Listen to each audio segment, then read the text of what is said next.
Hi. Have you received a letter from a no-win, no-fee solicitor demanding thousands because you haven't protected a tenant's deposit? Don't worry, you're not alone. Let me talk to you now about a client I've been working with and the outcome that we got when they received one of these letters. So this particular claim was for £6,300. It was for 5 breaches of the deposit protection rules, and it was based on 2 tenancy agreements. It was based on 5 tenancy agreements, but I'll come back to why it was 2 in the end. So basically what happened, the tenant signed a tenancy agreement and paid a deposit.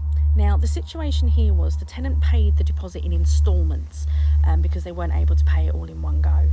So first thing I look at when I get a letter like this from a landlord or a letting agent is I check the validity of it, because 9 times out of 10 these solicitors firms don't check the facts. They don't have any validity of the case. They literally just get a phone call from a tenant saying my deposit hasn't been protected, and they think, great, this is a blank check for our fees. So the first thing I do is check the validity. So I went through everything and I found that a number of the tenancies were actually out of time, so statute barred, so it meant that they were more than 6 years old.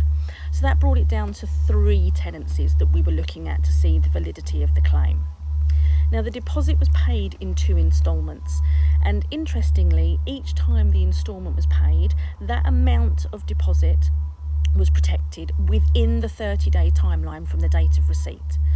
What the solicitors were arguing was that the entire deposit should have been protected all at once, and that was at the start of the tenancy. Now, that's just not physically possible, because a landlord can't protect something they haven't got.